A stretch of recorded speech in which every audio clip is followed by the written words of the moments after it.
ਸਤਿ ਸ਼੍ਰੀ ਅਕਾਲ ਜੀ। मैं आस करदा तुसीं सारे तंदुरुस्त होवोगे, ठीक ठाक होवोगे। पंजाब आपदी धरती ते, आपदी मिट्टी ते जिन्हों कहिंदे आ भी ਉਹ ਧਰਤੀ ਜਿਹੜੇ ਸਾਡੇ ਗੁਰੂਆਂ ਦੀ ਧਰਤੀ ਆ, ਉੱਥੇ ਆ ਚੁੱਕੇ ਆ ਜੀ, ਵਾਪਸ ਆ ਗਏ ਆ। ਤੇ ਪੰਜਾਬ ਆ ਕੇ ਇੱਕ ਵਾਰੀ ਜੋ ਇੱਥੋਂ ਪਿਆਰ ਮਿਲਦਾ, ਜੋ ਸਾਡਾ ਹੌਸਲਾ ਅਫਜ਼ਾਈ ਹੁੰਦੀ ਆ, ਉਹ ਮੈਨੂੰ ਏਅਰਪੋਰਟ ਤੋਂ ਹੀ ਸਮਝ ਆ ਗਈ ਸੀ। ਜਦੋਂ ਉਤਰਿਆ ਚੰਡੀਗੜ੍ਹ ਏਅਰਪੋਰਟ ਤੇ ਜਿਹੜੇ ਮੁੰਡੇ ਉੱਥੇ ਮਿਲੇ, ਜਿਵੇਂ ਉਹਨਾਂ ਨੇ ਪਿਆਰ ਦਿੱਤਾ, ਫਿਰ ਜਦੋਂ ਜਿੱਥੋਂ ਲੰਘਦੇ ਆ ਜਿੰਨਾ ਪਿਆਰ ਮਿਲਦਾ, ਮੈਂ ਦੇਣ ਨਹੀਂ ਦੇ ਸਕਦਾ। ਬੜੀ ਹੀ ਸੰਘਰਸ਼ੀ ਬੰਦਿਆਂ 'ਚ ਹਮੇਸ਼ਾ ਇਹ ਮਸ਼ਹੂਰ ਆ, ਜਾਂ ਉਹ ਸੰਘਰਸ਼ੀ ਬੰਦੇ ਜਿਹੜੇ ਜੈਨੂਨਲੀ ਸੰਘਰਸ਼ੀ ਬੰਦੇ ਆ, ਉਹਨਾਂ ਨੂੰ ਇਹ ਗੱਲ, ਇਸ ਨੁਕਤੇ ਬਾਰੇ ਪਤਾ that every idea and every tactic has a half life. ਇਹ ਤੁਸੀਂ ਯਾਦ ਰੱਖਿਓ, every idea every tactic has a half life. ਇਹਦਾ ਮੈਂ ਤੁਹਾਨੂੰ ਮਤਲਬ ਸਮਝਾਉਣਾ, ਥੋੜ੍ਹਾ ਜਿਹਾ ਸੰਖੇਪ 'ਚ ਜਾਂਦੇ ਆ। ਹਰ ਕਿਸੇ ਆਈਡੀਏ ਦੀ ਜਾਂ ਹਰ ਕਿਸੇ ਰਣਨੀਤੀ ਦੀ, ਟੈਕਟਿਕ ਦੀ ਇੱਕ ਲਾਈਫ ਹੁੰਦੀ ਆ। ਉਸ ਲਾਈਫ ਤੋਂ ਬਾਅਦ ਉਹਨੇ ਨਹੀਂ ਕੰਮ ਕਰਨਾ ਹੁੰਦਾ। ਅਸੀਂ 26 ਨਵੰਬਰ ਨੂੰ ਇਸ ਸੰਘਰਸ਼ ਨੂੰ ਪੰਜਾਬ ਤੋਂ ਦਿੱਲੀ ਲੈ ਕੇ ਗਏ ਸੀ। ਦਿੱਲੀ ਜਾ ਕੇ ਅਸੀਂ ਇਹ ਗੱਲ ਕਹੀ ਵੀ ਅਸੀਂ ਸਰਕਾਰ ਦੀ ਧੌਣ ਤੇ ਗੋਡਾ ਰੱਖ ਕੇ ਬਹਿ ਗਏ। ਤੇ ਤੁਸੀਂ ਵੇਖੋ ਉਦੋਂ ਬਾਅਦ ਜਿਸ ਤਰ੍ਹਾਂ ਮੀਟਿੰਗਾਂ ਹੋਈਆਂ, ਜਿਸ ਤਰ੍ਹਾਂ ਸਰਕਾਰ ਨੇ ਸਾਡੀ ਜਥੇਬੰਦੀਆਂ ਦੇ ਆਗੂਆਂ ਨੂੰ ਅਕੋਮੋਡੇਟ ਕੀਤਾ, ਏਡੀ ਵੱਡੀ ਡੈਲੀਗੇਸ਼ਨ ਨੂੰ ਅਕੋਮੋਡੇਟ ਕੀਤਾ, ਤੇ ਹਿਊਮਿਲੇਟ ਵੀ ਹੋਏ। ਸਾਡੇ ਆਗੂ ਉਹਨਾਂ ਨਾਲ ਜਾ ਕੇ ਸਿੱਧਾ ਗੱਲ ਵੀ ਕਰਦੇ ਰਹੇ, ਉਹਨਾਂ ਨੂੰ ਹਿਊਮਿਲੇਟ ਵੀ ਕੀਤਾ, ਤੇ ਉਹਨਾਂ ਨੇ ਝੱਲੀਆਂ ਇਹ ਗੱਲਾਂ।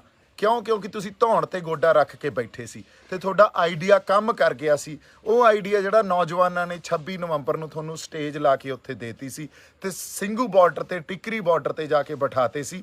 ਅਦਰਵਾਈਜ਼ ਬਹੁਤ ਗੱਲ, ਇਹ ਤਾਂ ਸਾਡੇ ਉਸ ਵੇਲੇ ਜਮਾਂ ਹੀ ਐਸਟੈਬਲਿਸ਼ ਗੱਲ ਆ ਵੀ ਸਾਡੇ ਆਗੂ ਇਹ ਕਹਿੰਦੇ ਸੀ ਵੀ ਬਰਾੜੀ ਚੱਲੋ, ਪਰ ਲੋਕ ਅੜ ਗਏ। ਲੋਕਾਂ ਨੇ ਕਿਹਾ ਨਹੀਂ, ਅਸੀਂ ਇੱਥੇ ਹੀ ਬੈਠਾਂਗੇ, ਸਰਕਾਰ ਦੀ ਧੌਣ ਤੇ ਗੋਡਾ ਰੱਖਾਂਗੇ, ਤੇ ਅਸੀਂ ਰੱਖਿਆ।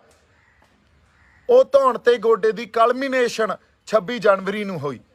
26 ਜਨਵਰੀ ਨੂੰ ਜਦੋਂ ਸਾਡਾ ਪ੍ਰੈਸ਼ਰ, ਸਾਡਾ ਜਿਸ ਤਰ੍ਹਾਂ ਦਾ ਦਬਾਅ ਅਸੀਂ ਸਰਕਾਰ ਤੇ ਬਣਾਇਆ ਸੀ, ਜਿਸ ਤਰ੍ਹਾਂ ਸਰਕਾਰ ਸਾਨੂੰ ਵਾਰ-ਵਾਰ ਮੀਟਿੰਗਾਂ ਦੇ ਸੱਦੇ ਦੇ ਕੇ ਆਪ ਬੁਲਾਉਂਦੀ ਸੀ, ਉਹਦੀ ਕਲਮੀਨੇਸ਼ਨ 26 ਜਨਵਰੀ ਨੂੰ ਹੋਈ। ਪਰ 26 ਜਨਵਰੀ ਦੀ ਕਲਮੀਨੇਸ਼ਨ ਨੂੰ ਸਾਡੀ ਲੀਡਰਸ਼ਿਪ ਨੇ ਨਹੀਂ ਸਾਂਭਿਆ, ਉਹਨੂੰ ਐਕਨੋਲੇਜ ਨਹੀਂ ਕੀਤਾ, ਉਹਨੂੰ ਰੈਕਗਨਾਈਜ਼ ਨਹੀਂ ਕੀਤਾ। ਉਲਟਾ ਸਰਕਾਰ ਦੇ ਨੈਰੇਟਿਵ ਦੇ ਵਿੱਚ ਕੰਟਰੀਬਿਊਟ ਕੀਤਾ ਵੀ ਨਹੀਂ, ਇਹ ਤਾਂ ਸਾਡੇ ਬੰਦੇ ਹੀ ਨਹੀਂ ਆ, ਇਹ ਤਾਂ ਦੀਪ ਸਿੱਧੂ ਦਾ ਬੰਦੇ ਉੱਥੇ ਲੈ ਗਿਆ ਤੇ ਇਹ ਦੀਪ ਸਿੱਧੂ ਨੇ ਸਾਰਾ ਕੰਮ ਕਰਾਇਆ। ਦੇਖੋ, ਜੇ ਇਸ ਤਰ੍ਹਾਂ ਅਸੀਂ ਕੰਪਾਰਟਮੈਂਟਲਾਈਜ਼ ਕਰਾਂਗੇ, ਇਸ ਤਰ੍ਹਾਂ ਜੇ ਅਸੀਂ ਬਾਈਨਰੀਜ਼ ਕ੍ਰੀਏਟ ਕਰਾਂਗੇ, ਆਪਦੇ ਬੰਦਿਆਂ ਨੂੰ ਨਕਾਰ ਦਾਂਗੇ, ਉਹਨਾਂ ਨੂੰ ਡਿਸਓਨ ਕਰ ਦਾਂਗੇ ਤੇ ਉਹਨਾਂ ਨੂੰ ਡਿਸਕ੍ਰੈਡਿਟ ਕਰਨ ਵਾਸਤੇ ਵੀ ਇਹ ਤਾਂ ਗਦਾਰ ਆ, ਇਹੋ ਜਿਹਾ ਨੈਰੇਟਿਵ ਥਰੋ ਕਰਾਂਗੇ, ਤਾਂ ਫੇਰ ਤਾਂ ਅਸੀਂ ਜਿਹੜਾ ਸੰਘਰਸ਼ ਲੜ ਰਹੇ ਹਾਂ ਉਹਦੀ ਰੂਪਰੇਖਾ ਜਾਂ ਉਹਦੀ ਨੁਹਾਰ ਕਦੇ ਬਣ ਹੀ ਨਹੀਂ ਸਕਦੀ। ਅਸੀਂ ਜੇ ਆਪਦਾ ਇੱਕ ਆਈਡੀਆ ਜਿਹਨੇ ਕੰਮ ਕੀਤਾ ਸੀ ਵੀ ਦਿੱਲੀ ਚਲੋ, ਦੂਜਾ ਆਈਡੀਆ ਵੀ 26 ਜਨਵਰੀ ਨੂੰ ਅਸੀਂ ਦਿੱਲੀ ਦੇ ਅੰਦਰ, ਜਦੋਂ ਤੁਸੀਂ ਇਹ ਗੱਲ ਲੋਕਾਂ 'ਚ ਲੈ ਕੇ ਆਏ, ਹੋ ਸਕਦਾ ਕਿਸੇ ਹੱਦ ਤੱਕ ਇਹ ਮੈਂ ਗੱਲ ਵੀ ਨਾ ਸਮਝਿਆ ਹੋਵਾਂ, ਪਰ ਲੋਕ ਇਹ ਗੱਲ ਸਮਝ ਗਏ ਸੀ। ਕਿਉਂਕਿ ਇਹ ਸਿਰਫ ਯੂਨੀਅਨ ਲੀਡਰਸ ਦੀ ਜਾਂ ਕਿਸਾਨੀ ਦੀ ਸਟਰਗਲ ਨਹੀਂ ਆ, ਇਹ ਬਹੁਤ ਵੱਡੀ ਸਟਰਗਲ ਆ, ਜਿਹਨੂੰ ਤੁਸੀਂ ਆਪ ਮੰਨਦੇ ਹੋ ਇਹ ਲੋਕ ਸਟਰਗਲ ਆ, ਲੋਕਾਂ ਦਾ ਸੰਘਰਸ਼ ਆ। ਲੋਕ ਇਹ ਗੱਲ ਸਮਝਦੇ ਸੀ ਵੀ 26 ਤਰੀਕ ਨੂੰ ਜਿਸ ਤਰ੍ਹਾਂ ਦਾ ਦਬਾਅ ਅਸੀਂ ਸਰਕਾਰ ਤੇ ਬਣਾ ਰਹੇ ਹਾਂ, ਇਹਦਾ ਕੋਈ ਨਾ ਕੋਈ ਰਿਜ਼ਲਟ ਨਿਕਲਣਾ। ਉਹਦੀ ਕਲਮੀਨੇਸ਼ਨ 26 ਜਨਵਰੀ ਨੂੰ ਜਾ ਕੇ ਹੋਈ। ਤੁਸੀਂ ਸੰਘਰਸ਼ ਨੂੰ ਵੀ ਡਿਸਓਨ ਕੀਤਾ, ਆਪਦੇ ਲੋਕਾਂ ਨੂੰ ਵੀ ਡਿਸਓਨ ਕੀਤਾ, ਇਹ ਕਹਿ ਕੇ ਵੀ ਉਹ ਸਾਡੇ ਲੋਕ ਹੀ ਨਹੀਂ ਆ। ਤੇ ਅਗਲੀ ਗੱਲ, ਉਦੋਂ ਸਭ ਤੋਂ ਵੱਡੀ ਗੱਲ ਜਿਹੜੀ ਤੁਸੀਂ ਕੀਤੀ, ਉਸ ਸਾਰੇ ਵਰਤਾਰੇ ਨੂੰ ਡਿਸਕ੍ਰੈਡਿਟ ਕਰਕੇ, ਤੇ ਲੋਕ ਜਿਹੜੇ ਉਹਦੇ ਨਾਲ ਜੁੜੇ ਬੰਦੇ ਸੀ, ਸ਼ਖਸੀਅਤਾਂ ਸੀ, ਉਹਨਾਂ ਨੂੰ ਵੀ ਡਿਸਕ੍ਰੈਡਿਟ ਕਰਕੇ ਲੋਕਾਂ 'ਚ ਡਿਸਲਿਊਜ਼ਨ ਚਲੀ ਗਈ। ਲੋਕਾਂ ਨੂੰ ਐਂ ਲੱਗਿਆ ਯਾਰ ਇੱਥੇ ਤਾਂ ਪੋਲੀਟਿਕਸ ਹੋਈ ਜਾਂਦੀ ਹੈ, ਤਾਂ ਇਕੱਠੇ ਹੋ ਹੀ ਨਹੀਂ ਸਕਦੇ, ਇਹ ਤਾਂ ਇੱਕ ਸਰਟੀਫਿਕੇਟ ਵੰਡੀ ਜਾਂਦੇ ਆ। ਸੋ 26 ਜਨਵਰੀ ਤੱਕ ਸਾਡਾ ਜਿਹੜਾ ਆਈਡੀਆ ਕੰਮ ਕਰ ਰਿਹਾ ਸੀ, ਉਹ 26 ਜਨਵਰੀ ਤੋਂ ਬਾਅਦ ਵੀ ਅੱਜ ਵੀ ਲੀਡਰਸ਼ਿਪ ਉਸੇ ਆਈਡੀਆ ਤੇ ਬੈਠੀ ਆ ਵੀ ਇੱਥੋਂ ਇਕੱਠੇ ਹੋ ਤੇ ਇਕੱਠੇ ਹੋ ਕੇ ਫਿਰ ਦਿੱਲੀ ਵੱਲ ਨੂੰ ਚਾਲੇ ਪਾਓ। ਐਂ ਨਹੀਂ ਹੁੰਦਾ। ਇੱਕ ਆਈਡੀਏ ਦੀ ਲਾਈਫ ਹੁੰਦੀ ਹੈ, ਇਹ ਸੰਘਰਸ਼ੀ ਬੰਦਿਆਂ ਨੂੰ ਪਤਾ ਹੁੰਦਾ। ਅੱਜ ਨਵਾਂ ਪੈਂਤੜਾ ਘੜਨਾ ਪੈਣਾ, ਕਿਸ ਤਰ੍ਹਾਂ ਅਸੀਂ ਪ੍ਰੈਸ਼ਰ ਬਿਲਡ ਕਰਨਾ। ਤੁਸੀਂ ਮੈਨੂੰ ਦੱਸ ਦਿਓ, 26 ਜਨਵਰੀ ਤੋਂ ਬਾਅਦ, ਉਦੋਂ ਬਾਅਦ ਜਾਂ ਇੱਕ ਵੀ ਮੀਟਿੰਗ ਹੋਈ ਹੋਵੇ, ਇੱਕ ਵੀ ਮੀਟਿੰਗ ਲਈ ਤੁਹਾਨੂੰ ਸੱਦਾ ਦਿੱਤਾ ਹੋਵੇ ਸਰਕਾਰ ਨੇ, ਕਿਉਂ ਨਹੀਂ ਦਿੱਤਾ? ਕੋਈ ਪ੍ਰੈਸ਼ਰ ਹੀ ਨਹੀਂ ਹੈ ਉਹਨਾਂ ਤੇ, ਉਹਨਾਂ ਨੂੰ ਕੋਈ ਫਰਕ ਹੀ ਨਹੀਂ ਪੈਂਦਾ। ਅਸੀਂ ਆਪਸ 'ਚ ਜ਼ਿਆਦਾ ਉਲਝੀ ਜਾਂਦੇ ਆ, ਇੱਕ ਦੂਜੇ ਤੇ ਤੌਹਮਤਾਂ ਲਾਈ ਜਾਂਦੇ ਆ। ਤੁਸੀਂ ਇਹ ਵੇਖ ਲਓ, ਸਾਡੀ ਸਟਰਗਲ ਦਾ ਹਾਲ ਵੇਖ ਲਓ। ਅਸੀਂ ਤਹਿਜ਼ੀਬ ਭੁੱਲ ਗਏ, ਭਾਸ਼ਾ ਤੇ ਸਾਡਾ ਕੰਟਰੋਲ ਨਹੀਂ ਆ, ਤਰੀਕਾ ਸਲੀਕਾ ਭੁੱਲ ਗਏ, ਗਾਲਾਂ ਕੱਢ ਲਓ ਇੱਕ ਦੂਜੇ ਨੂੰ। ਜਦੋਂ ਤੁਹਾਡੇ ਕੋਲੇ ਤੁਹਾਡੀ ਤਹਿਜ਼ੀਬ ਹੀ ਨਹੀਂ ਆ, ਫਿਰ ਤੁਸੀਂ ਇੱਕ ਹਿਊਮਨ ਸਟਰਗਲ ਲੜ ਰਹੇ ਹੋ, ਫਿਰ ਉਹ ਹਿਊਮਨ ਸਟਰਗਲ ਤਾਂ ਰਹਿ ਹੀ ਨਹੀਂ ਗਈ ਨਾ। ਉਹਦੇ 'ਚ ਹਿਊਮਨ ਐਲੀਮੈਂਟ ਹੀ ਖਤਮ ਹੋ ਗਿਆ। ਹਿਊਮਨ ਐਲੀਮੈਂਟ ਤਾਂ ਤਹਿਜ਼ੀਬ ਸਿਖਾਉਂਦਾ, ਤੁਹਾਨੂੰ ਇੱਕ ਦੂਜੇ ਨੂੰ ਰਿਸਪੈਕਟ ਕਰਨਾ ਸਿਖਾਉਂਦਾ। ਇੱਕ ਹਿਊਮਨ ਸਟਰਗਲ 'ਚ ਜੇ ਤੁਹਾਡੇ ਕੋਲੇ ਤਹਿਜ਼ੀਬ ਨਹੀਂ ਆ, ਫਿਰ ਕਿੱਥੋਂ ਸਟਰਗਲ ਲੜ ਲਾਂਗੇ ਅਸੀਂ? ਸਾਨੂੰ ਤਰੀਕਾ ਸਲੀਕਾ ਹੀ ਨਹੀਂ ਆਉਂਦਾ ਇੱਕ ਦੂਜੇ ਨਾਲ ਗੱਲ ਕਰਨ ਦਾ। ਅਸੀਂ ਕਿਸੇ ਵੀ ਹੱਦ ਤੱਕ ਜਾਣ ਲੱਗ ਗਏ। ਭਾਸ਼ਾ 'ਚ ਕਿੱਡੀ ਵੱਡੀ ਨਫ਼ਰਤ ਝਲਕਦੀ ਆ, ਐਨੀਮਿਟੀ ਝਲਕਦੀ ਆ, ਰਾਈਵਲਰੀ ਝਲਕਦੀ ਆ। ਹੁਣ ਸਰਕਾਰ ਨੂੰ ਕੋਈ ਨਹੀਂ ਗਾਲਾਂ ਕੱਢਦਾ, ਬੀਜੇਪੀ ਨੂੰ ਕੋਈ ਨਹੀਂ ਮਾੜਾ ਕਹਿੰਦਾ। ਮਾੜਾ ਕਿਹਨੂੰ ਕਹਿੰਦੇ ਆ? ਇੱਕ ਦੂਜੇ ਨੂੰ। ਤੁਸੀਂ ਇਹ ਵੇਖ ਲਓ, ਅੱਜ ਜੋ ਸੰਘਰਸ਼ ਦੀ ਰੂਪ ਰੇਖਾ ਜਾਂ ਨੁਹਾਰ ਆ, ਜਾਂ ਇਹਦਾ ਵਹਿਣ ਕਿਸ ਪਾਸੇ ਵਹਿ ਰਿਹਾ, ਇਹ ਤਾਂ ਅਸੀਂ ਆਪਸ 'ਚ ਉਲਝ ਪਏ। ਸੋ ਮੈਨੂੰ ਐਂ ਲੱਗਦਾ ਲੀਡਰਸ਼ਿਪ ਨੂੰ ਵੀ ਆਪਦਾ ਦ੍ਰਿਸ਼ਟੀਕੋਣ ਆ ਜਿਹੜਾ, ਉਹ ਥੋੜ੍ਹਾ ਜਿਹਾ ਵੱਡਾ ਕਰਨਾ ਚਾਹੀਦਾ। ਦ੍ਰਿਸ਼ਟੀਕੋਣ ਜਦੋਂ ਤੋਂ ਪੰਜਾਬ ਤੋਂ ਅਸੀਂ ਤੁਰੇ ਹਾਂ, ਉਹਨਾਂ ਨੇ ਹੋ ਸਕਦਾ ਇਸ ਗੱਲ ਨੂੰ ਅਪਣਾ ਲਿਆ ਹੋਵੇ ਜਾਂ ਇੱਥੋਂ ਤੱਕ ਇਵੋਲਵ ਹੋ ਗਏ ਹੁਣ ਵੀ ਇਹ ਸਾਡੀ ਹੋਂਦ ਦੀ ਲੜਾਈ ਆ, ਪਰ ਉਸ ਦ੍ਰਿਸ਼ਟੀਕੋਣ ਨੂੰ ਕਦੇ ਵੱਡਾ ਹੀ ਨਹੀਂ ਕੀਤਾ। ਉਹਨੂੰ ਇੱਥੋਂ ਤੱਕ ਹੀ ਸੀਮਤ ਰੱਖਿਆ, ਤੰਗ ਨਜ਼ਰੀ 'ਚ ਦੇਖਿਆ ਵੀ ਨਹੀਂ, ਇਹ ਤਾਂ ਸਿਰਫ ਕਿਸਾਨੀ ਸੰਘਰਸ਼ ਆ ਤੇ ਬਿੱਲਾਂ ਦੀ ਗੱਲ ਕਰੋ। ਜਦੋਂ ਰਾਜੇਵਾਲ ਸਾਹਿਬ ਆਪ ਇਹ ਗੱਲ ਕਹਿੰਦੇ ਆ ਵੀ ਐਗਰੀਕਲਚਰ ਸਟੇਟ ਸਬਜੈਕਟ ਨਹੀਂ ਆ, ਸੈਂਟਰ ਸਬਜੈਕਟ ਨਹੀਂ ਹੈ, ਤਾਂ ਸਟੇਟ ਸਬਜੈਕਟ ਆ, ਫਿਰ ਤਾਂ ਗੱਲ ਹੀ ਪਾਲਿਸੀ ਮੇਕਿੰਗ ਦੀ ਕਰ ਰਹੇ ਹੋ ਤੁਸੀਂ। ਫਿਰ ਤਾਂ ਉਹ ਯੂਨਿਟਰੀ ਫਾਰਮ ਆਫ ਗਵਰਨਮੈਂਟ ਨੂੰ ਚੈਲੰਜ ਤਾਂ ਕਰ ਹੀ ਰਹੇ ਹੋ ਜਦੋਂ ਇੱਥੇ ਗੱਲ ਆ ਜਾਂਦੀ ਆ। ਸੋ ਇਹੀ ਤਾਂ ਗੱਲਾਂ ਆਪਾਂ ਕੀਤੀਆਂ ਸੀ। ਅੱਜ ਸਾਨੂੰ ਨਵਾਂ ਪੈਂਤੜਾ ਘੜਨਾ ਪਊਗਾ ਹੁਣ ਸੰਘਰਸ਼ ਨੂੰ ਚਲਾਉਣ ਵਾਸਤੇ। ਜਿੰਨਾ ਪਲਾਨ ਬੀ ਦੀ ਆਪਾਂ ਗੱਲ ਕਰਦੇ ਹੁੰਦੇ ਸੀ, ਉਹ ਪਲਾਨ ਬੀ ਤੇ ਵੀ ਆਉਣਾ ਪਊਗਾ। ਸਾਨੂੰ ਸਿਰ ਜੋੜ ਕੇ ਬੈਠਣਾ ਪਊਗਾ, ਸੰਵਾਦ ਕਰੀਏ, ਵਿਵਾਦ ਨਾ ਕਰੀਏ। ਜਦੋਂ ਤੱਕ ਸਿਰ ਜੋੜ ਕੇ ਬੈਠਾਂਗੇ ਨਹੀਂ, ਇੱਕ ਦੂਜੇ ਨੂੰ ਸਪੇਸ ਨਹੀਂ ਦੇਵਾਂਗੇ, ਕੋਐਗਜ਼ਿਸਟ ਨਹੀਂ ਕਰਾਂਗੇ, ਉਦੋਂ ਤੱਕ ਅਸੀਂ ਕਵਾਂਗੇ ਵੀ ਸੰਘਰਸ਼ ਲੜ ਲਾਂਗੇ, ਅਸੀਂ ਉਹ ਵੀ ਹਿਊਮਨ ਸੰਘਰਸ਼ ਲੜ ਲਾਂਗੇ। ਨਹੀਂ, ਅਸੀਂ ਤਾਂ ਤਰੀਕੇ ਸਲੀਕੇ ਹੀ ਭੁੱਲਦੇ ਜਾਂਦੇ ਹਾਂ। ਸਾਡੇ 'ਚ ਕੋਈ ਤਹਿਜ਼ੀਬ ਤੇ ਨਫਾਸਤ ਰਹਿ ਹੀ ਨਹੀਂ ਗਈ। ਤੇ ਇਹੀ ਫਰਕ ਹੁੰਦਾ ਕਿਸੇ ਹੋਰ ਆਈਡੀਓਲੋਜੀ ਦਾ। ਜਦੋਂ ਮੈਂ ਸਿੱਖ ਆਈਡੀਓਲੋਜੀ ਦੀ ਗੱਲ ਕਰਦਾ, ਕਿਉਂਕਿ ਸਾਡੇ ਗੁਰੂ ਸਾਹਿਬਾਨਾਂ ਨੇ ਜਿਹੜੀਆਂ ਪਿਰਤਾਂ ਪਾਈਆਂ ਸੀ, ਜਿਹੜੀਆਂ ਸਾਡੇ ਅੰਦਰ ਉਹ ਵੈਲਿਊ ਸਿਸਟਮ ਜਨਰੇਟ ਕਰਕੇ ਗਏ ਆ, ਸਾਡੇ ਅੰਦਰ ਇਨਕਲਕੇਟ ਕਰਕੇ ਗਏ ਆ, ਉਹ ਇਹੀ ਆ ਵੀ ਅਸੀਂ ਪਰਸਨਲ ਲੜਾਈਆਂ ਨਹੀਂ ਲੜਦੇ ਹੁੰਦੇ। ਅਸੀਂ ਤਾਂ ਇੱਕ ਬਹੁਤ ਵੱਡੇ ਕਿਸੇ ਪਰਪਸ ਲਈ ਲੜਦੇ ਆ, ਜਿਹੜਾ ਨਿਰਭਉ ਤੇ ਨਿਰਵੈਰ ਰਹਿ ਕੇ ਲੜਦੇ ਆ। ਜੰਗ ਦੇ ਮੈਦਾਨ 'ਚ ਲੜ ਵੀ ਰਹੇ ਆ ਤੇ ਨਿਰਵੈਰ ਵੀ ਆ। ਦੇਖੋ ਕਿੱਡਾ ਵੱਡਾ ਫਲਸਫਾ, ਇਹਨੂੰ ਸਮਝਣ ਦੀ ਲੋੜ ਆ। ਸੋ ਜੇ ਅਸੀਂ ਉਹਨਾਂ ਕਮਾਈਆਂ ਤੋਂ, ਉਹਨਾਂ ਪਿਰਤਾਂ ਤੋਂ, ਉਸ ਵੈਲਿਊ ਸਿਸਟਮ ਤੋਂ ਦੂਰ ਚਲੇ ਗਏ, ਫਿਰ ਇਹ ਤਾਂ ਵਰਲਡਲੀ ਗੱਲ ਹੋ ਜੂਗੀ। ਜਿੱਥੋਂ ਜਿਵੇਂ ਕਿ ਵਰਲਡਲੀ ਗੱਲ ਕੀ ਆ? ਵਰਲਡਲੀ ਉਹ ਗੱਲ ਆ ਜਿਹੜੀ ਇੱਕ ਕਮਿਊਨਿਸਟ ਵਿਚਾਰਧਾਰਾ ਕਿਸੇ ਹੱਦ ਤੱਕ, ਸੈਕੂਲਰ ਵਿਚਾਰਧਾਰਾ ਕਿਸੇ ਹੱਦ ਤੱਕ ਆਪਾਂ ਇਹ ਕਹਿ ਲਓ ਵੀ ਨਵੀਂ ਜਿਹੜੀ ਇਹ ਸਟਰਕਚਰ ਸਾਰਾ ਪੈਦਾ ਹੋ ਰਿਹਾ, ਜਿਹਦੇ ਅਗੇਂਸਟ ਆਪਾਂ ਲੜਾਈਆਂ ਲੜ ਰਹੇ ਹਾਂ। ਇੱਕ ਫਾਸਿਸਟ ਕੌਨਸਟੀਟਿਊਐਂਸੀ ਪੈਦਾ ਕੀਤੀ ਜਾ ਰਹੀ।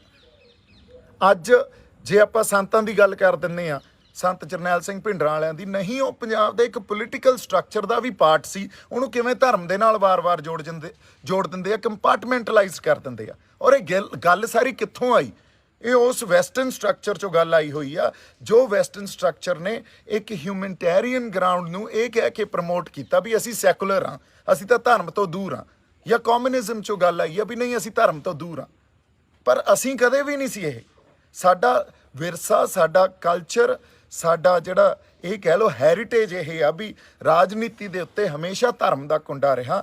ਧਰਮ ਹੀ ਸਾਨੂੰ ਇੱਕ ਸਾਰਥਿਕ ਮਾਹੌਲ ਪੈਦਾ ਕਰਨ ਵਾਸਤੇ ਇੰਸਪਾਇਰ ਕਰਦਾ। ਧਰਮ ਹੀ ਸਾਨੂੰ ਸੱਚੇ ਤੇ ਸੁੱਚੇ ਤੇ ਚੰਗੇ ਇਨਸਾਨ ਬਣਾਉਂਦਾ। ਧਰਮ ਹੀ ਸਾਨੂੰ ਤਹਿਜ਼ੀਬ ਦਿੰਦਾ, ਹਿਊਮਨ ਐਲੀਮੈਂਟ ਸਾਡੇ 'ਚ ਪੈਦਾ ਕਰਦਾ। ਧਰਮ ਨੂੰ ਜਿਸ ਤਰ੍ਹਾਂ ਅਸੀਂ ਦੇਖਣ ਲੱਗ ਗਏ ਤਾਂ ਬਹੁਤ ਮਾੜੀਆਂ ਗੱਲਾਂ। ਧਰਮ ਸਾਨੂੰ ਕੰਪਾਰਟਮੈਂਟਲਾਈਜ਼ ਨਹੀਂ ਕਰਦਾ, ਉਹ ਸਾਨੂੰ ਐਕਚੁਅਲੀ ਹਿਊਮੈਨਿਟੀ ਸਿਖਾਉਂਦਾ। ਔਰ ਧਰਮ ਦੇ ਕੁੰਡੇ ਤੋਂ ਬਿਨਾਂ ਸਾਡਾ ਮੀਰੀ ਤੇ ਪੀਰੀ ਦਾ ਸਿਧਾਂਤ ਕੀ ਆ? ਇਹੀ ਆ ਨਾ। ਅੱਜ ਕੁਝ ਨੁਕਤਿਆਂ ਦੀ ਗੱਲ ਕਰਨੀ ਸੀ, ਉਹ ਨੁਕਤੇ ਵਾਪਸ ਮੈਂ ਉਹਨਾਂ ਗੱਲਾਂ ਤੇ ਆਉਣਾ। ਸਾਨੂੰ ਸੰਘਰਸ਼ ਨੂੰ ਐਨਾਲਾਈਜ਼ ਦੁਬਾਰਾ ਕਰਨਾ ਪਊਗਾ, ਨਵੇਂ ਪੈਂਤੜੇ ਘੜਨੇ ਪੈਣਗੇ। ਬਹੁਤ ਛੇਤੀ 3-4 ਦਿਨਾਂ 'ਚ ਆ ਕੇ ਮੈਂ ਤੁਹਾਡੇ ਨਾਲ ਇਹ ਸਾਰੀਆਂ ਗੱਲਾਂ ਕਰੂੰਗਾ। ਪਰ ਅੱਜ ਇਕੱਠੇ ਹੋ ਕੇ ਉਧਰ ਨੂੰ ਤੁਰ ਪਈਏ, ਇਹ ਹੱਲ ਨਹੀਂ ਆ। ਉਹ ਹੱਲ 26 ਜਨਵਰੀ ਤੱਕ ਚੱਲਿਆ ਸੀ, ਉਹਦੀ ਇੱਕ ਲਾਈਫ ਸੀ, ਉਹਦੇ ਉਹਦੀ ਲਾਈਫ ਖਤਮ ਹੋ ਗਈ। ਉਸ ਮੌਕੇ ਨੂੰ ਅਸੀਂ ਸੰਭਾਲ ਨਹੀਂ ਸਕੇ। ਉਸ ਮੌਕੇ ਨੂੰ ਅਸੀਂ ਆਪ ਹੀ ਸਾਡੇ ਬੰਦੇ ਬਦਨਾਮ ਕਰਨ ਲੱਗ ਗਏ, ਬੰਦਿਆਂ ਨੂੰ ਗਦਾਰ ਕਹਿਣ ਲੱਗ ਗਏ, ਮੈਨੂੰ ਸਰਟੀਫਿਕੇਟ ਵੰਡਣ ਲੱਗ ਗਏ। ਪਰ ਸੰਘਰਸ਼ ਦਾ ਜਿੱਡਾ ਵੱਡਾ ਨੁਕਸਾਨ ਕੀਤਾ ਉਹਨਾਂ ਨੇ, ਇਹ ਸਾਡੇ ਸਾਰਿਆਂ ਦੇ ਸਾਹਮਣੇ ਆ। ਜੇ ਕਿਤੇ ਉੱਦਾਂ ਖੜ ਜਾਂਦੇ, ਇਹ ਗੱਲ ਨੂੰ ਹੀ ਐਕਨੋਲੇਜ ਕਰ ਦਿੰਦੇ, ਰੈਕਗਨਾਈਜ਼ ਕਰ ਲੈਂਦੇ ਉਸ ਪੂਰੇ ਵਰਤਾਰੇ ਨੂੰ, ਉਹ ਗੱਲ ਕੁਝ ਹੋਰ ਹੋਣੀ ਸੀ। ਜਿਸ ਤਰ੍ਹਾਂ ਉਦੋਂ ਬਾਅਦ ਪੰਜਾਬ ਨੇ ਉੱਠਣਾ ਸੀ ਜਾਂ ਲੋਕਾਂ ਨੇ ਉੱਠਣਾ ਸੀ, ਇਹ ਗੱਲ ਹੀ ਕੁਝ ਹੋਰ ਹੋਣੀ ਸੀ। ਫਿਰ ਉੱਥੇ ਕਿਸੇ ਵੀ ਤਰ੍ਹਾਂ ਨਿਸ਼ਾਨ ਸਾਹਿਬ ਦੀ ਬੇਅਦਬੀ ਜਾਂ ਨਿਸ਼ਾਨ ਸਾਹਿਬ ਨੂੰ ਜੇ ਆਪਾਂ ਕਹੀਏ ਵੀ ਅਗਨ ਭੇਂਟ ਕੀਤਾ ਜਾਂਦਾ, ਤੇ ਉੱਥੇ ਇਹ ਗੱਲਾਂ ਕਹੀਆਂ ਜਾਂਦੀਆਂ ਵੀ ਉੱਥੇ ਤਾਂ ਯਾਰ ਬਹੁਤ ਨਿਸ਼ਾਨ ਸਾਹਿਬ ਸੀ ਤੇ ਉੱਥੇ ਕੇਸਰੀ ਹੋ ਜਾਣਾ ਸੀ। ਤੇ ਇਹ ਸਾਰਾ ਡਰ ਹੀ ਪੈਦਾ ਕੀਤਾ ਗਿਆ ਨਾ। ਇਹ ਡਰ ਕਿਹਨੇ ਪੈਦਾ ਕੀਤਾ? ਇਹ ਸਟੇਟ ਦਾ ਨੈਰੇਟਿਵ ਹੁੰਦਾ, ਸਰਕਾਰਾਂ ਐਂ ਕੰਮ ਕਰਦੀਆਂ। ਤੇ ਜਦੋਂ ਸਾਡੇ ਆਪਦੇ ਬੰਦੇ ਹੀ ਐਂ ਕੰਮ ਕਰਨ ਲੱਗ ਜਾਣ, ਫਿਰ ਤਾਂ ਸ਼ੈਡੋ ਸਟੇਟ ਦਾ ਕੰਮ ਕਰਦੇ ਆ, ਉਹ ਉਸੇ ਤਰ੍ਹਾਂ ਬਿਹੇਵ ਕਰਨ ਲੱਗ ਜਾਂਦੇ ਆ। ਕੋਈ ਫਰਕ ਹੀ ਨਹੀਂ ਰਹਿੰਦਾ। ਨਾ ਤਾਂ ਡਿਸੈਂਟ ਆ, ਜਿਹੜਾ ਵੌਇਸ ਆਫ ਡਿਸੈਂਟ ਸਰਕਾਰ ਝੱਲਦੀ ਆ, ਨਾ ਵੌਇਸ ਆਫ ਡਿਸੈਂਟ ਸਾਡੇ ਵਾਲੇ ਬੰਦੇ ਝੱਲਦੇ ਆ। ਜੇ ਸਾਡੇ ਵਾਲੇ ਬੰਦਿਆਂ ਨੂੰ ਕੁਛ ਮਾੜਾ ਮੋਟਾ ਕਹਿ ਦਈਏ ਵੀ ਨਹੀਂ ਇਹ ਗੱਲ ਆਏ, ਅਸੀਂ ਤੁਹਾਨੂੰ ਸਵਾਲ ਹੀ ਪੁੱਛ ਲਈਏ, ਸਵਾਲ ਹੀ ਨਹੀਂ ਪੁੱਛਣ ਦਿੰਦੇ। ਨਹੀਂ ਤੁਸੀਂ ਤਾਂ ਬੀਜੇਪੀ ਹੋ, ਤੁਸੀਂ ਪ੍ਰੋ ਸਟੇਟ ਹੋ, ਸਵਾਲ ਪੁੱਛਣ ਦੀ ਹੀ ਇੱਥੇ ਕੋਈ ਖੁੱਲ੍ਹ ਨਹੀਂ ਆ। ਫਿਰ ਤਾਂ ਤੁਸੀਂ ਸਰਕਾਰ ਵੀ ਉਵੇਂ ਹੀ ਕੰਮ ਕਰਦੀ ਆ, ਤੁਸੀਂ ਵੀ ਉਵੇਂ ਕਰੀ ਜਾਂਦੇ ਹੋ, ਕੋਈ ਫਰਕ ਹੀ ਨਹੀਂ ਰਹਿ ਗਿਆ ਇਸ ਗੱਲ 'ਚ ਤਾਂ। ਸੋ ਮੇਰੀ ਬੇਨਤੀ ਇਹੀ ਆ ਵੀ ਨਵੇਂ ਪੈਂਤੜੇ ਘੜਾਂਗੇ, ਸਾਡੇ ਲੋਕਾਂ ਨੂੰ ਵੀ ਮਿਲਾਂਗੇ, ਪੰਜਾਬ ਦੇ ਨਾਲ ਖੜਾਂਗੇ ਵੀ, ਇਹਨਾਂ ਸਰਕਾਰਾਂ ਦੇ ਵੀ ਜੇ ਧੌਣ 'ਤੇ ਗੋਡੇ ਰੱਖਾਂਗੇ, ਇਹ ਸਾਰੀਆਂ ਗੱਲਾਂ ਵਿਚਾਰਾਂਗੇ। ਨਾਲ ਇੱਕ ਜਿਹੜੀ ਮਹਾਮਾਰੀ ਚੱਲ ਰਹੀ ਆ ਉਹਦਾ ਧਿਆਨ ਰੱਖਣਾ ਬਹੁਤ ਜ਼ਰੂਰੀ ਆ। ਇਹਦੀ ਮੈਂ ਇੱਕ ਛੋਟੀ ਜਿਹੀ ਐਗਜ਼ਾਮਪਲ ਦਿੰਦਾ, ਇਹਨੂੰ ਵੀ ਸੰਖੇਪ 'ਚ ਹੀ ਆਪਾਂ ਗੱਲ ਕਰਦੇ ਹਾਂ। ਤੁਸੀਂ ਇਹ ਵੇਖੋ, ਮਹਾਮਾਰੀ 'ਚ ਲੋਕ ਮਰ ਰਹੇ ਆ, ਲੱਕੜਾਂ ਸਿਵਿਆਂ 'ਚ ਬਾਲਣ ਵਾਸਤੇ ਉਹ ਮਹਿੰਗੀਆਂ ਕਰਤੀਆਂ ਜਿਹੜੇ ਵੇਚਦੇ ਆ। ਸਿਵਿਆਂ 'ਚ ਜਾ ਕੇ ਜੇ ਤੁਸੀਂ ਕਿਸੇ ਦਾ ਸੰਸਕਾਰ ਕਰਨਾ, ਉਹਦੀ ਫੀਸ 3-3 ਗੁਣਾ ਕਰੀ ਬੈਠੀ ਆ। ਐਂਬੂਲੈਂਸਾਂ ਮਹਿੰਗੀਆਂ ਕਰਤੀਆਂ, ਇਲਾਜ ਮਹਿੰਗੇ ਕਰਤੇ। ਪਰ ਸਾਡੇ ਵਾਲੇ ਬੰਦੇ ਕੀ ਕਰਦੇ ਆ? ਸਾਡੀ ਕਮਿਊਨਿਟੀ ਤੇ ਦੁਨੀਆ ਮੰਨ ਰਹੀ ਆ, ਉਹ ਸੰਸਕਾਰ ਲਵਾਰਸ ਲਾਸ਼ਾਂ ਦਾ ਸੰਸਕਾਰ ਕਰੀ ਜਾਂਦੇ ਆ, ਉਹ ਆਕਸੀਜਨ ਦੇ ਲੰਗਰ ਲਾਈ ਬੈਠੇ ਆ। ਇਹ ਫਰਕ ਆ ਬਾਕੀ ਦੁਨੀਆ 'ਚ, ਆਮ ਦੁਨਿਆਵੀ ਗੱਲਾਂ 'ਚ ਤੇ ਸਾਡੇ 'ਚ। ਇਹੀ ਉਹਨਾਂ ਕਮਾਈਆਂ ਕਰਕੇ ਆ ਜਿਹੜੇ ਸਾਡੇ ਗੁਰੂਆਂ ਨੇ ਕੀਤੀਆਂ, ਕੱਲੀਆਂ ਉਹਨਾਂ ਨੇ ਕਰਕੇ ਦਿਖਾਈਆਂ, ਕੀਤੀਆਂ ਨਹੀਂ, ਕਰਕੇ ਦਿਖਾਈਆਂ ਸਾਨੂੰ। ਸੋ ਹਜੇ ਵੀ ਇਹ ਇਸੇ ਹੋਂਦ ਦੀ ਤਾਂ ਲੜਾਈ ਲੜ ਰਹੇ ਆ, ਇਸੇ ਹੈਰੀਟੇਜ ਦੀ ਲੜਾਈ ਲੜ ਰਹੇ ਆ। ਪਰ ਇਸ ਟਾਈਮ ਇੱਕ ਹੱਥ ਨਾਲ ਜੇ ਸੰਘਰਸ਼ ਲੜਨਾ ਪੈਣਾ, ਦੂਜੇ ਹੱਥ ਨਾਲ ਇਸ ਮਹਾਮਾਰੀ ਨਾਲ ਵੀ ਲੜਨਾ ਪੈਣਾ। ਸੋ ਇੰਨੀਆਂ ਕੁ ਗੱਲਾਂ ਤੁਹਾਡੇ ਨਾਲ ਅੱਜ ਮੈਂ ਕਰਨੀਆਂ ਸੀ। ਕੁਛ ਨੁਕਤਿਆਂ ਦੇ ਥਰੂ ਹੀ ਆਪਾਂ ਗੱਲਾਂ ਕੀਤੀਆਂ, ਵਿਸਥਾਰ 'ਚ ਗੱਲਾਂ ਕਰਾਂਗੇ, ਸੰਗਤ ਦੀ ਕਚਹਿਰੀ 'ਚ ਵੀ ਲੈ ਕੇ ਜਾਵਾਂਗੇ ਤੇ ਪੰਜਾਬ 'ਚ ਵਿਚਰਾਂਗੇ, ਲੋਕਾਂ ਦੇ ਨਾਲ ਜਾ ਕੇ ਪਿੰਡੋ ਪਿੰਡੀ ਉਹਨਾਂ ਨੂੰ ਮਿਲਾਂਗੇ।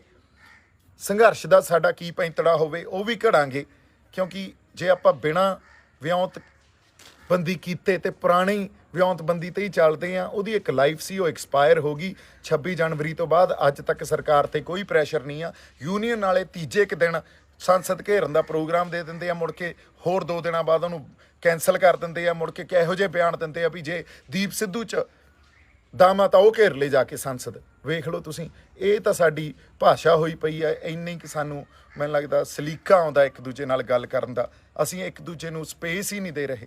ਅੱਜ ਤੱਕ ਜਦੋਂ ਦਾ ਮੈਂ ਆਇਆ, ਕਿਸੇ ਫਾਰਮਰ ਯੂਨੀਅਨ ਲੀਡਰ ਦਾ ਜਾਂ ਕਿਸੇ ਜਥੇਬੰਦੀ ਦਾ, ਇਹਨਾਂ ਨੇ ਤਾਂ ਬੰਦੇ ਤੋੜਤੇ ਉੱਥੋਂ। ਕੱਲਾ ਦੀਪ ਸਿੱਧੂ ਨੂੰ ਥੋੜ੍ਹੀ ਤੋੜਿਆ, ਹੋਰ ਬਥੇਰੀਆਂ ਸ਼ਖਸੀਅਤਾਂ ਨੂੰ ਤੋੜਿਆ। ਤੁਸੀਂ ਦੇਖੋ ਕਿੰਨੀਆਂ ਨਿਹੰਗ ਸਿੰਘ ਜਥੇਬੰਦੀਆਂ, ਡਾਕਟਰ ਸਵਾਈ ਮਾਨ ਸਿੰਘ ਵਰਗੇ ਜਿਹੜੀਆਂ ਸ਼ਖਸੀਅਤਾਂ ਉੱਥੇ ਗਏ, ਉਹਨਾਂ ਦੀ ਕੋਈ ਡਿਬਡਬਾ ਸਾਹਿਬ ਵਰਗੇ ਕੋਈ ਬੁੱਕਤ ਨਹੀਂ। ਆਪਦਾ ਉਹ ਨਵਰੀਤ ਆਪਣਾ ਆਪਦੇ ਆਪ ਨੂੰ ਵਾਰ ਗਿਆ, ਕੋਈ ਬੁੱਕਤ ਨਹੀਂ।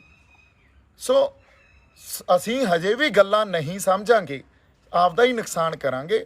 ਬੜਾ ਇਤਿਹਾਸਕ ਪਾਲਾ, ਇਤਿਹਾਸਕ ਸੰਘਰਸ਼ ਆ। ਮੇਰੀ ਬੇਨਤੀ ਇਹੀ ਆ, ਹਜੇ ਵੀ ਅਸੀਂ ਇੱਕ ਦੂਜੇ ਨੂੰ ਸਪੇਸ ਦਈਏ। ਕਿਸੇ ਨੇ ਮੈਨੂੰ ਇਹ ਗੱਲ ਨਹੀਂ ਕਹੀ ਵੀ ਆ ਜਾ ਬਾਈ ਜਾਂ ਆ ਜਾ ਪੁੱਤ, ਜੇ ਸਾਡੇ ਆਗੂ ਹੀ ਆ, ਬਜ਼ੁਰਗ ਆ, ਕੋਈ ਗੱਲ ਨਹੀਂ, ਪਹਿਲਾਂ ਜੋ ਹੋ ਗਿਆ, ਹੁਣ ਇਕੱਠੇ ਬਹਿੰਦੇ ਆਪਾਂ, ਲੜਦੇ ਆ। ਨਹੀਂ, ਕਿਸੇ ਨੇ ਨਹੀਂ। ਉਲਟਾ ਬਿਆਨ ਕੀ ਆਉਂਦਾ, ਦੀਪ ਸਿੱਧੂ ਸਾਡੇ ਸੰਘਰਸ਼ ਦੇ ਲਿਵੇ ਲੈਣ ਲੱਗੇ ਵੀ ਤੁਹਾਡਾ ਕਿਵੇਂ ਹੋ ਗਿਆ ਇਹ? ਤੁਸੀਂ ਕੀ ਪੇਟੈਂਟ ਕਰਾਈ ਬੈਠੇ ਹੋ, ਇਹਦੇ ਤੇ ਮੋਹਰ ਲਵਾਈ ਬੈਠੇ ਹੋ ਵੀ ਤੁਹਾਡਾ ਸੰਘਰਸ਼ ਆ? ਸਾਰਾ ਪੰਜਾਬ ਉੱਠ ਖੜਾ, ਪਿੰਡੋਂ ਪਿੰਡੀ ਲੋਕ ਉੱਠ ਖੜੇ, ਉਹ ਵਿਚਾਰੇ ਉੱਥੇ ਆਪਦੇ ਜੇਬਾਂ ਚੋਂ ਖਰਚੇ ਕਰ ਬੈਠੇ ਆ। ਤੁਹਾਨੂੰ ਕਿਸੇ ਨੂੰ ਪਰਵਾਹ ਨਹੀਂ, ਤੁਹਾਨੂੰ ਪਤਾ ਹੀ ਨਹੀਂ ਅੱਗੇ ਕਿਵੇਂ ਲੈ ਕੇ ਜਾਣਾ। ਬਸ ਸਰਕਾਰ ਤੇ ਬਹੁਤ ਪ੍ਰੈਸ਼ਰ ਆ, ਅਸੀਂ ਜਿੱਤਣ ਵਾਲੇ ਆ, ਬਹੁਤ ਵਧੀਆ ਚੱਲ ਰਿਹਾ। ਕਿਸੇ ਨੂੰ ਕੁਝ ਪਤਾ? ਜੇ ਤੁਸੀਂ ਸੱਚ ਨੂੰ ਹਜੇ ਵੀ ਮੁਨਕਰ ਹੋਈ ਜਾਓਗੇ ਫਿਰ ਤਾਂ ਕੋਈ ਕੁਝ ਨਹੀਂ ਕਰ ਸਕਦਾ। ਸੋ ਮੇਰੀ ਇੰਨੀ ਕੁ ਤੁਹਾਨੂੰ ਰਿਕੁਐਸਟ ਆ, ਹੁਣ ਤਾਂ ਸੱਚ ਨੂੰ ਪਛਾਣੀਏ, ਇਹਨਾਂ ਨੂੰ ਕਹੀਏ ਵੀ ਯਾਰ ਇਕੱਠੇ ਹੋ ਕੇ ਇਸ ਸੰਘਰਸ਼ ਨੂੰ ਅੱਗੇ ਵਧਾਈਏ। ਕਿਤੇ ਨਾ ਕਿਤੇ ਤਾਂ ਸਾਡੇ 'ਚ ਕੋਈ ਸੱਚਾਈ ਪ੍ਰਵੇਲ ਕਰੇ। ਰੂਹਾਂ ਦੀ ਗੱਲ ਆ ਯਾਰ, ਤੁਸੀਂ ਤੁਹਾਡੇ ਅੰਦਰ ਵੀ ਰੂਹਾਂ ਵਸਦੀਆਂ। ਹਜੇ ਵੀ ਤੁਸੀਂ ਇਹਨਾਂ ਬਾਈਨਰੀਜ਼ 'ਚ ਕੰਪਾਰਟਮੈਂਟਲਾਈਜ਼ ਹੋਵੋਗੇ ਵੀ ਆਹ ਬੀਜੇਪੀ ਦੇਖੋ ਜੀ, ਬੀਜੇਪੀ ਬਿਨਾਂ ਆਧਾਰ ਤੋਂ, ਬਿਨਾਂ ਕਿਸੇ ਗੱਲ ਤੋਂ ਕੋਈ ਗੱਲ ਕਰੋਗੇ। ਜੇਲ੍ਹਾਂ ਕੱਟ ਕੇ ਵੀ ਮੈਂ ਆਪਦੇ ਆਪ ਨੂੰ ਜੇ ਤੁਹਾਨੂੰ ਪ੍ਰੂਵ ਕਰਨਾ ਪਵੇ, ਸਫਾਈਆਂ ਦੇਣੀਆਂ ਪੈਣ। ਹੁਣ ਤਾਂ ਸੰਗਤ ਦੇ ਕਚਹਿਰੀ 'ਚ ਸਭ ਕੁਛ ਆ ਬਾਈ। ਜੇ ਕੋਈ ਮੈਨੂੰ ਕੁਛ ਕਹੂਗਾ ਤੁਸੀਂ ਡਿਸਾਈਡ ਕਰ ਲਿਓ, ਜੇ ਕੋਈ ਕਿਸੇ ਨੂੰ ਕਹੂਗਾ ਤੁਸੀਂ ਡਿਸਾਈਡ ਕਰ ਲਿਓ। ਪਰ ਮੇਰੀ ਬੇਨਤੀ ਇੰਨੀ ਕਾ ਵੀ ਸੱਚ ਦੇ ਨਾਲ ਖੜ ਜਾਓ। ਜੇ ਹੁਣ ਵੀ ਬਚਣਾ ਤਾਂ ਸੱਚ ਦੇ ਨਾਲ ਖੜਨਾ ਪਊਗਾ, ਅਦਰਵਾਈਜ਼ ਸਾਡੇ ਕੋਲੇ ਫਿਰ ਹੋਰ ਕੋਈ ਰਾਹ ਨਹੀਂ। ਇੰਨੀਆਂ ਕੁ ਗੱਲਾਂ ਆਪਾਂ ਅੱਜ ਕਰਨੀਆਂ ਸੀ। ਮੇਰੇ ਵੱਲੋਂ ਬਹੁਤ ਸਾਰਾ ਪਿਆਰ ਤੇ ਸਤਿਕਾਰ। ਜਿਉਂਦੇ ਵਸਦੇ ਰਹੋ। ਬੜੀ ਛੇਤੀ ਆਪਾਂ ਸਾਰੀ ਸਟ੍ਰੈਟਜੀ ਵੀ ਲੈ ਕੇ ਆਵਾਂਗੇ, ਐਨਾਲਾਈਜ਼ ਵੀ ਕਰਾਂਗੇ, ਗੱਲਾਂ ਹੋਰ ਵੀ ਕਰਾਂਗੇ। ਠੀਕ ਹੈ ਜੀ, ਸਤਿ ਸ਼੍ਰੀ ਅਕਾਲ।